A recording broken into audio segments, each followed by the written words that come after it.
დანო და ძმანო, ჩვენ წავიკითხეთ სახარება 5 პურითა და 2 თევზით 5000 კაცის დაპურების შესახებ.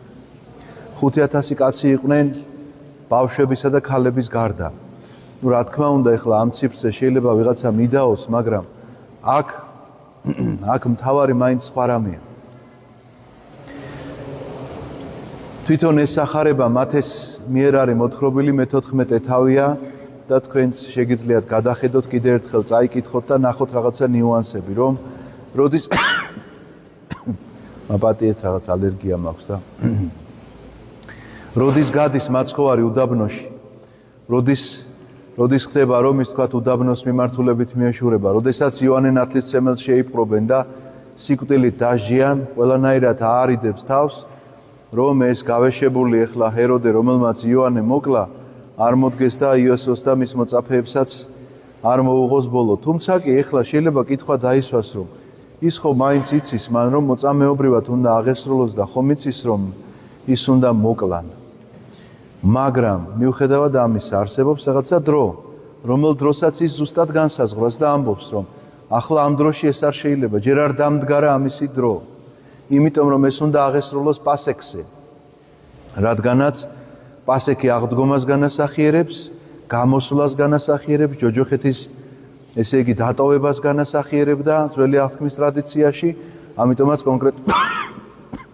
კონკრეტულად აი ამ დღესასწაულზე უნდა მომხდარიყო ისაც მოხდა მოგვიანებით. ამიტომაც მიდის მაცხოვარი უდაბნოში და მიყვება მას უამრავი ხალხი. ამ საზოგადოებას მაცხოვარი პირველ რიგში ესაუბრება და ამის შემდგომ ხდება განკურნება მათი რაღაცა დაავადებებისა. ეს დაავადებები ეხლა სრულიად ჯანმრთელი ადამიანი მოგეხსენებათ არ არსებობს. ვინც არ უნდა თქვას ეხლა რომ სრულიად ჯანმრთელი ვარო, რაღაცას მაინც თუ შეამოწმებენ ექიმები, სავარაუდოდ რაღაცას მაინც იპოვიან. შესაბამისად, თუ არ არსებობს სრულიად ჯანმრთელი ადამიანი ფიზიკურად, მით უმეტეს არ არსებობს სრულიად ჯანმრთელი ადამიანი სულიერად. და მათ ნამდვილად სჭირდებოდათ კურნება. ამიტომ მაცხოვარი იწყებს რა თქმა უნდა სულიერით, ეს არის სულიერი კურნება, მისი სიტყვა, რომელსაც ის ქადაგებს და სხვათა შორის ეს სიტყვა არ არის ჩაწერილი. ვიცით თქვა ქადაგება მთაზე, რომელიც მიძღვნილია მე-5, მე-6 და მე-7 თავი მათეს სახარებისა, მაგრამ მე-14 თავში მოთხრობილი აი ის რომ ამ ხალხს ესაუბრებოდა მაცხოვარი, ჩვენ არ ვიცით ტექსტი რაზე ესაუბრებოდა. იგივე გაუმეორა, ახალი უთხრა რამ, იმიტომ რომ აქ ძალიან მნიშვნელოვანი იყო სხვა რამეზე გაეკეთებინათ აქცენტი მოციქულებს და ყურადღება. და ეს რა იყო, მინდა ახლა გითხრათ ორიოდე სიტყვით. ყველას გვეხება ეს ქრისტიანებს, რა თქმა უნდა, მაგრამ გვეხება უპირველეს ყოვლისა სამღვდელოებას.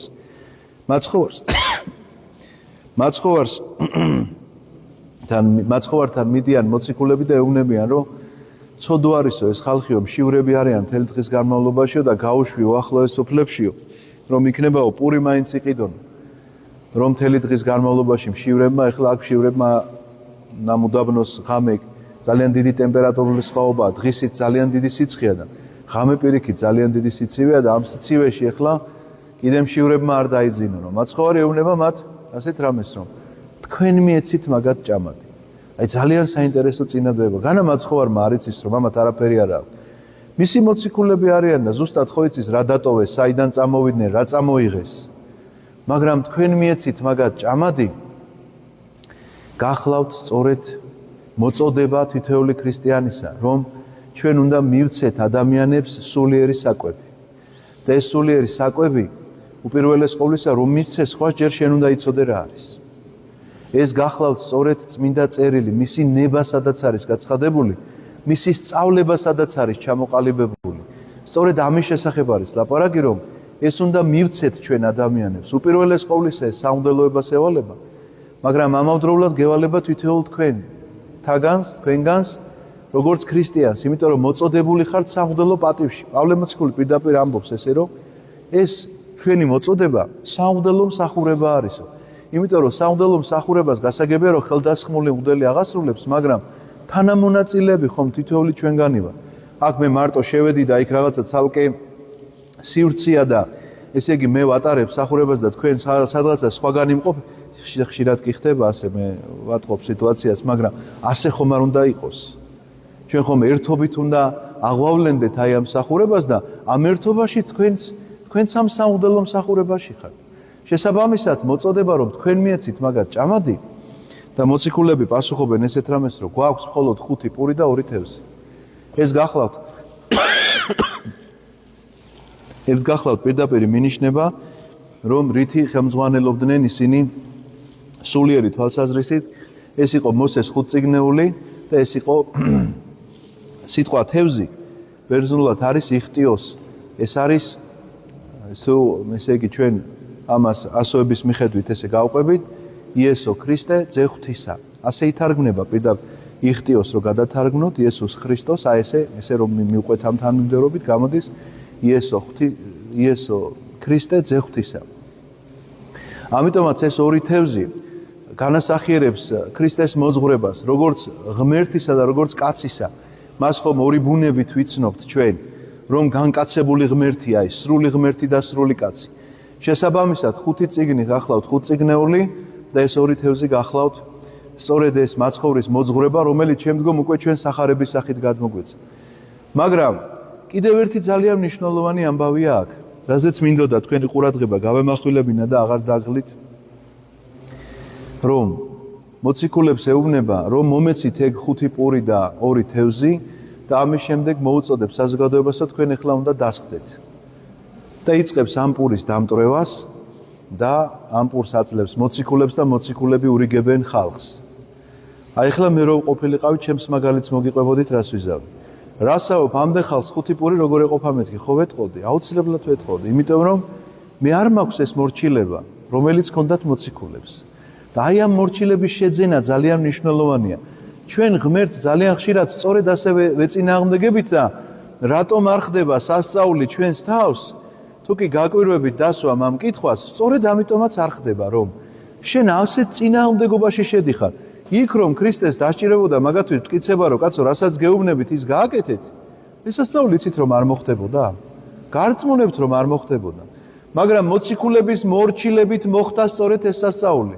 ეუბნება მომეცით 5 პური და 2 თევზი და მე დაურიგებ ამას ხალხს ნუ დაახლოებით ახლა 5000 კი არა 500 კაცს რო ხედავდე და 5 პური გქონდეს ახლა შენ ხო რაციონალურად აზროვნებ და ლოგიკურად იტყვი რომ ახლა რანაირად კაცო 5 პურით 500 კაცი და 5000 მით უმეტეს როგორ შეიძლება დავაპურო ერთი ნამცეციც კი არ შეხვდეს შეიძლება არც ერთს მაგრამ არა მორჩილება არის ის უმნიშვნელოვანესი ქცევა თითოეული ჩვენგანისა თუ კი ღმერთს არ შეეწინააღმდეგები და მის სწავლებას სწორედ ისე გაიაზრებ და გაითავისებ და გაატარებ შენ ცხოვრებაში რომელიც სასწაულებს მოახდენს და ესეთი სასწაულები მე მინდა გითხრათ რომ სადაც დამორჩილები ვარ ღმერთს ყველგან ყოველ ფეხის ნაბიჯზე შემხვედრია მაგალითისთვის ოდესაც წერია რომ აღორძინდით გამრავლდით და ავსეთ ქვეყანა და ადამიანი ფიქრობს რომ რანაირად უნდა გამრავლდე იმიტომ რომ ეხლა მე ერთი შვილის გაზრდის მეტი საშუალება არ მაქვს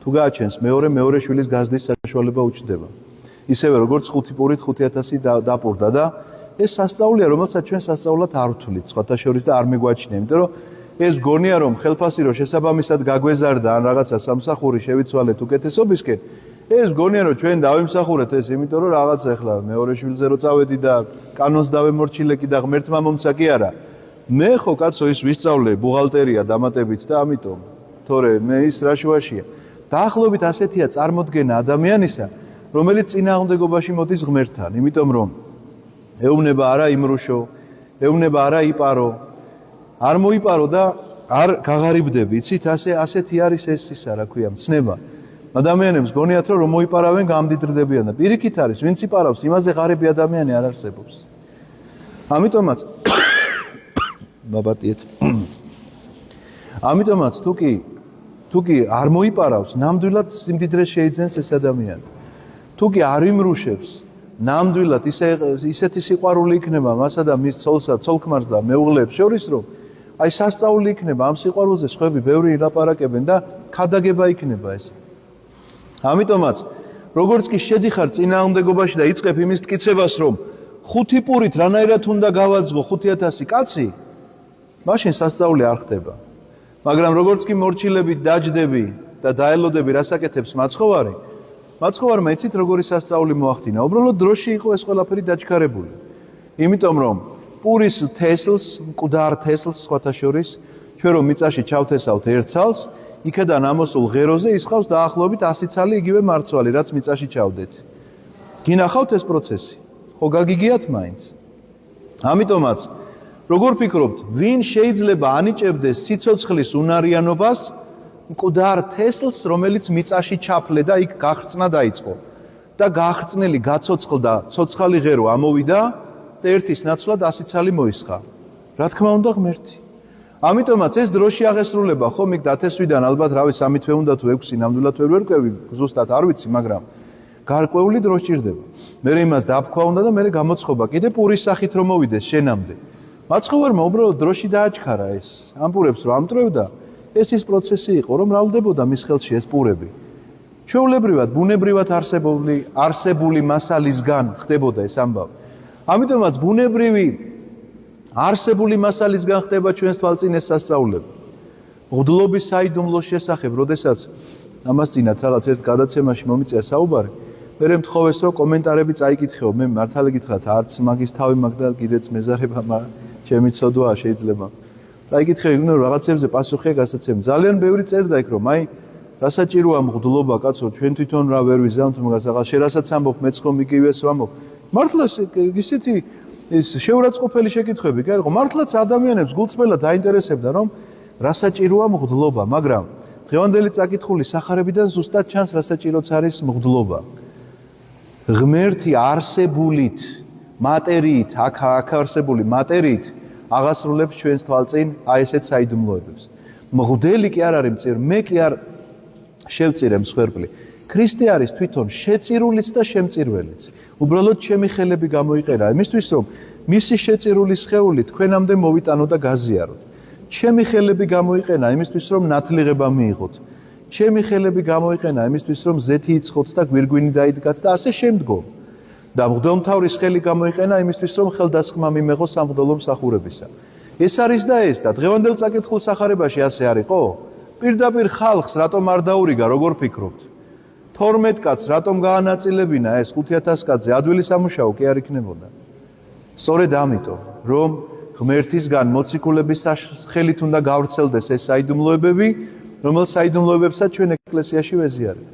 ამიტომაც ერთი შეხედვით 5 პურის 5000 კაცის დაპურება ჩვენ რაღაც მორიგ სასწაულად გვესახება ხოლმე სინამდვილეში ცოტა უფრო მეტრამეს ნიშნავს, ვიდრე ჩვეულებრივ სასწაულს მაცხოვრის მიერ აღსრულებელს. ცოტა უფრო მეტრამეზე მიგვანიშნებს.